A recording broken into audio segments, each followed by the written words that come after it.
Welcome back. We start with section 97.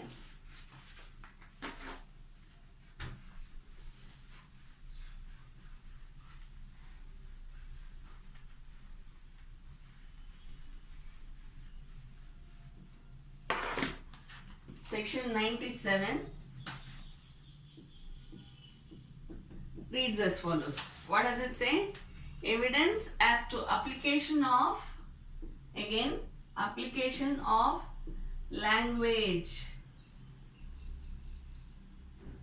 to one of two sets of facts,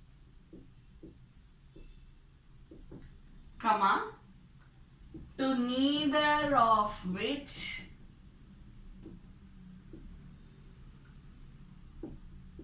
the whole correctly applies. Application of language to one of two sets of facts, to neither of which the whole correctly applies. Means what? There is a document, obviously. Okay. There is a document and the language of the document does not speak about the whole. It doesn't speak about the whole document. Or say for example, if there is term number 1, 2, 3, 4, 5, it doesn't speak about all of them. Probably it speaks about only 2, or if 2 and 3 are related to each other, it speaks only about 2 and 3 and not the others. Understand? So when it happens like this, how you will have to prove that the document doesn't apply to the, the language does not apply to the whole of the document. How you will have to prove? Obviously by oral evidence, right? So in that case, oral evidence shall be may be given. Oral evidence may be given, saying that what I meant while drafting the terms was, this document, it was only I mentioned, I wanted to tell you only about 2 and 3 of the entire document. The language doesn't refer to the whole document if I have to prove it. How will I prove? I will prove it only by giving oral evidence, right? So say for example, all of you know about absolute sale deed, right? So absolute sale deed.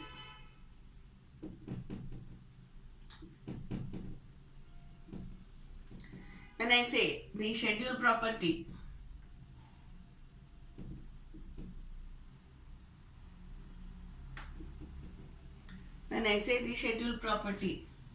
okay, in that case, which scheduled property am I talking about? The schedule which is given in that particular absolute sale deed, not in any other sale deed. We will have mother deeds, we will have so many other things. But when we are talking about scheduled property, we talk about the scheduled property which is given in that absolute sale deed and in no other absolute sale deed. Number 1. Okay, if you are in a city, if you are buying an apartment, whether it is a city or town doesn't matter. If you are buying an apartment, then you have so many schedules. Schedule A, Schedule B, Schedule C, Schedule D. Right? Apart from this, you have Annexure A, Schedule E, which speaks about what all will happen to the exterior, what will be there in the exterior, what will be there in the interior, how you can go through, there is common passage. There are so many terms and conditions which are there in the absolute sale deed of apartments. In any state you may be, that doesn't matter. But when you are talking about sale deed, you have so many like this, right? So in this case, what you will tell? You shall not trespass apart from the terrace. You shall not trespass the terrace other than the space left for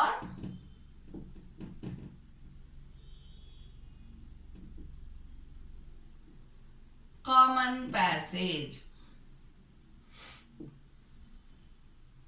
See, some of the apartments, if you go to see, they have a penthouse, right? They have a penthouse and therefore that house belongs to them. Even though it is on the terrace, that house belongs to them. So you cannot trespass saying that it is on the terrace, therefore it belongs to me. I have common passage, right of common passage. No, because it's a house. So in that case, what will the one of the schedules contain? Do not trespass the terrace other than the space left for common passage. You have some absolute sale dates which also speaks of don't dry clothes in the balcony. All such things, all these form a part of the absolute sale date. So when you are talking about the language to one of the two sets of facts to neither of which suppose this particular thing is in Schedule E.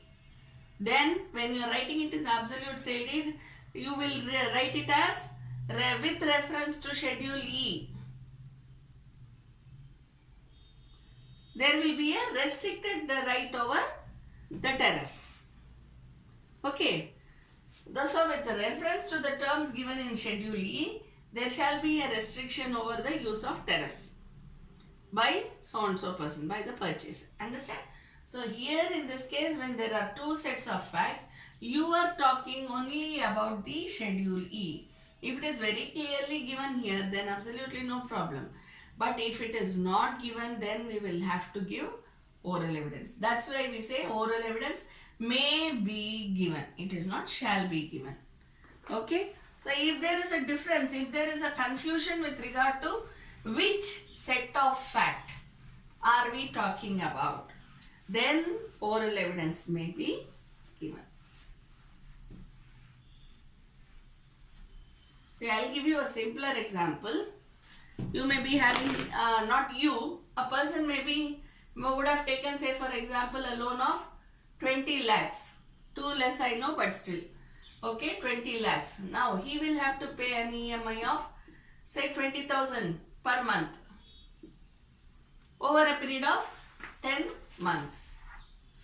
Okay, so 1, 2, 3, 20, 40, 60, 80, 100. 20,000. Say for example, he is given 10 years. Whatever, you choose your, okay. So equal monthly installments say of 10 lakhs.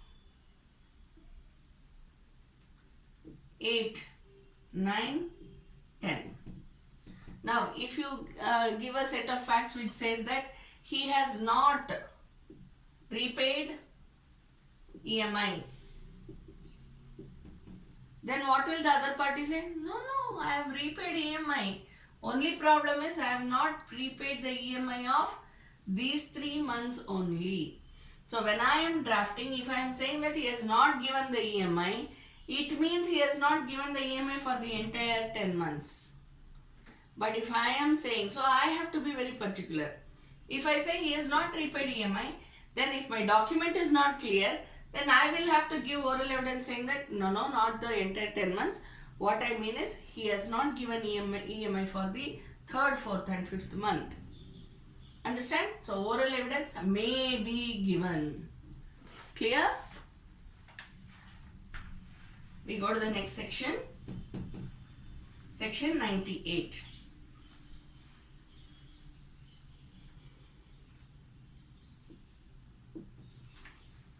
Section 98, evidence as to meaning of illegible characters, etc.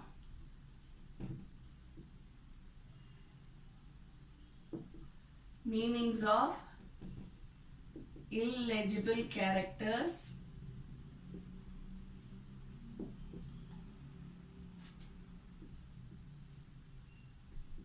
not commonly intelligible characters, foreign language,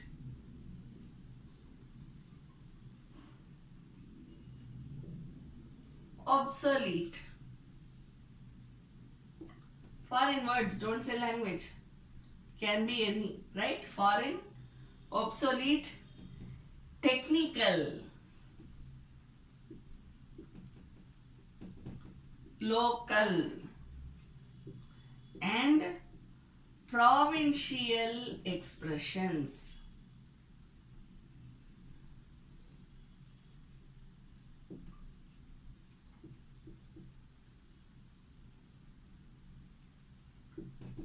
Abbreviations.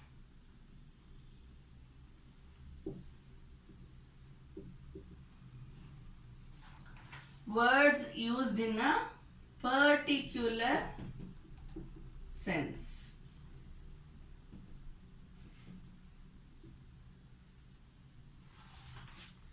These are the words, these are the descriptions given in section 98, where oral evidence may be given, okay, where it refers to illegible characters. If my handwriting is something like this, nobody can understand. Usually we tell the doctor's handwritings are illegible, right? Because we don't understand. Most of them don't write in a normal manner. So the way they write, only the pharmacy people can understand what they have written, right? So when we talk about the illegible characters, when I say, suppose I have to write E, but I write it in such a way that you may think that it is L. Some people have the habit. We can't say everybody is okay or something like that. Some people have the habit of writing E like this. So me being a common person with little knowledge, what will I think? It is L. I will not take it as B, E, right? So when it comes to meanings of illegible characters, if the person has written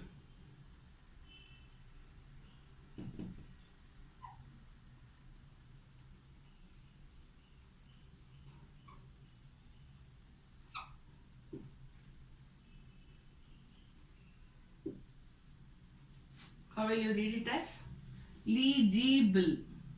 Double L, double L, right? So this will be the, whereas what I have written is eligible. Now when we use eligibility, is a very common term, right? Eligibility criteria. So eligible is this. Now if it is like this, I don't even understand what's written there. Okay? So why we have to bother? See, when you are reading the Evidence Act and you are talking about illegible characters and all that, you may also refer to the Contract Act, which says consensus addendum.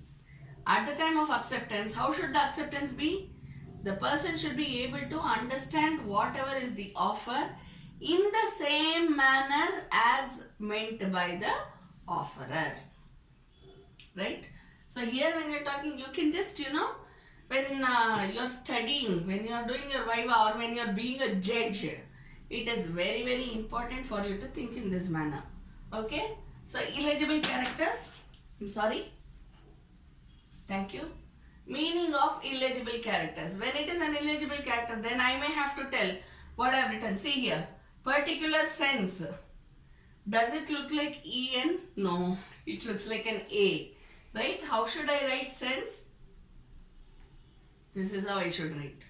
So, this, when I say SAS, what I had written was SAS actually, but what I meant to write was sense. So, this is what I mean by illegible characters. Then, not commonly intelligible characters. Not commonly intelligible means it is not in the knowledge of common person. Anything for that matter. You can take up even this technical jargons. All the software industry people, they tell so many things. At least I am out of touch with all that, okay? So technical jargons. So there are some scientific journals which speak about, you have names for plants, animals and all, it's a different name, right? So all these become technical. Then commonly intelligible, if I have to call a tiger as a tiger, I would understand what it is. But if the person who is telling me about a tiger calls it by some other name, by some mammalia and all that, whatever it is, okay? So in that case, how will I know what he is talking about, right? So that becomes a question mark. Then he will have to explain by oral evidence as to what it is. Then foreign, obviously. Most of the foreign words we have no idea, right? Very few learn French, Chinese and all those things. So for a common person, foreign words are foreign to him. Obsolete. Obsolete means what? No more in use. Right? If I have to say, see, I'll just give you an example. I mean it's a everyday example. If I have to ask a person, please repeat your sentence again. Right? Earlier it was pardon, so that the other person. Then it came to come again. Right? We have to tell come again so that the other person repeats. Now what is being used? Sorry, and then the other person repeats what he has already told us. Okay? So I don't mean like this words. What I mean is the words which form the part of the agreement or any other such disposition. Understand? So in that case, if there are some words which are no more in use, then the person will have to come and give oral evidence regarding the same.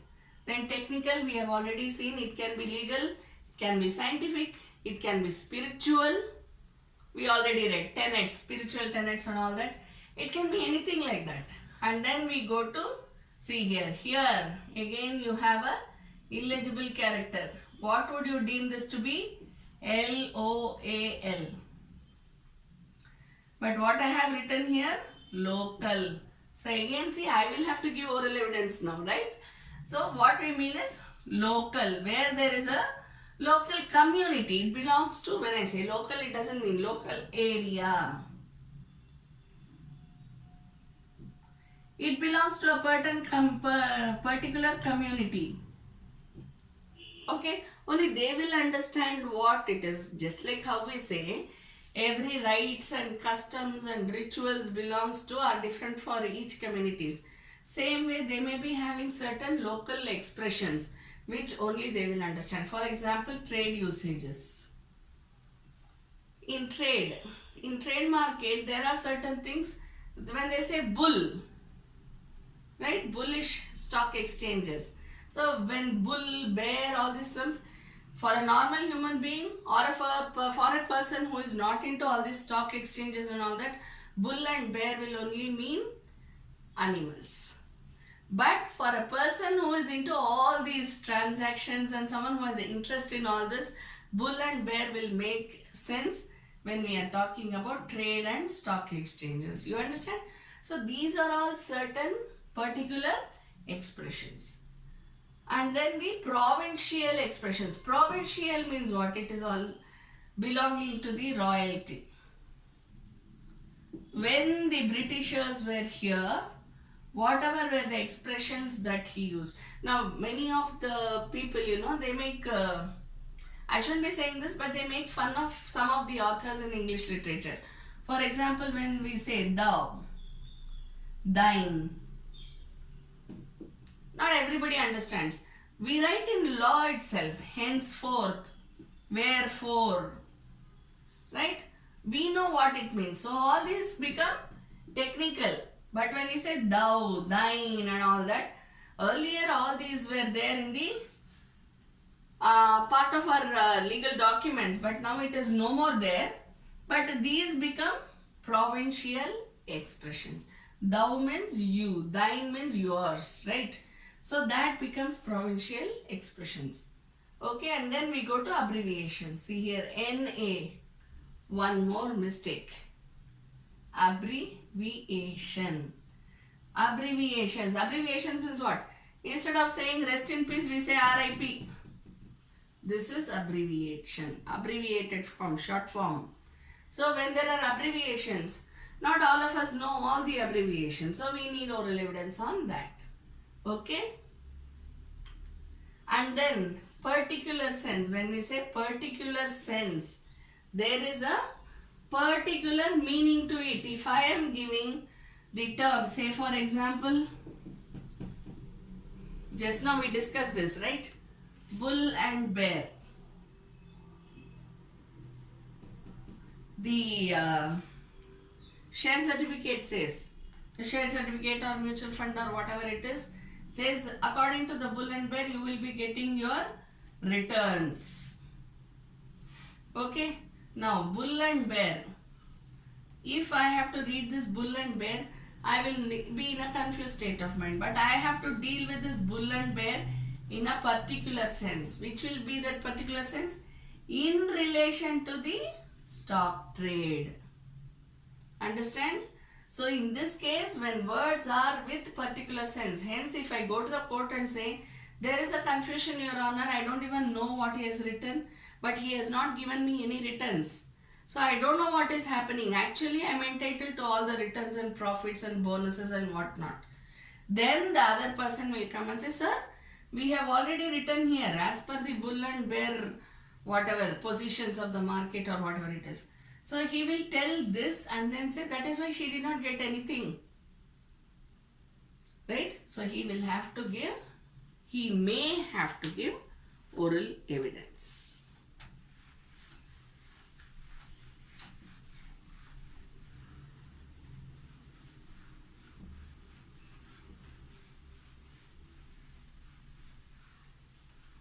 Then we go on to section 99.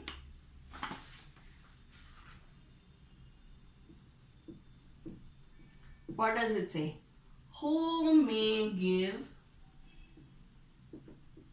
evidence of agreement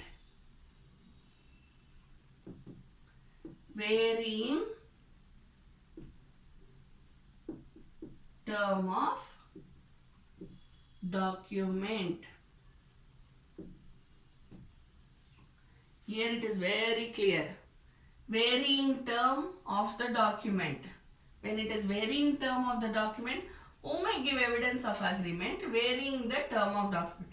There is already a document which exists. There is a contract.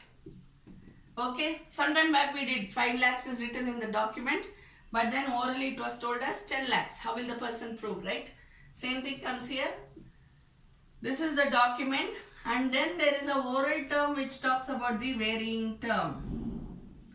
So who will give the evidence? Who can give the evidence? Who may give the evidence? Who? Obviously the parties to the varying term. Let me be careful while writing. Varying term. Okay. So, parties to the varying term. Who else can give? Anyone? Any representative? Which representative? We know it. Authorized representative. So, totally what is important? Anyone who has special knowledge of the document and the varying terms of the document may give evidence. Okay. Then last we go to section 100. That's not the last. I mean to say in this. Saving of provisions of Indian Succession Act relating to wills. We already know that Indian Succession Act deals with wills. So when it comes to wills, how to prove the will is given in the Indian Succession Act. As I told yesterday, a will dictated by an army man shall be written by somebody who is near him.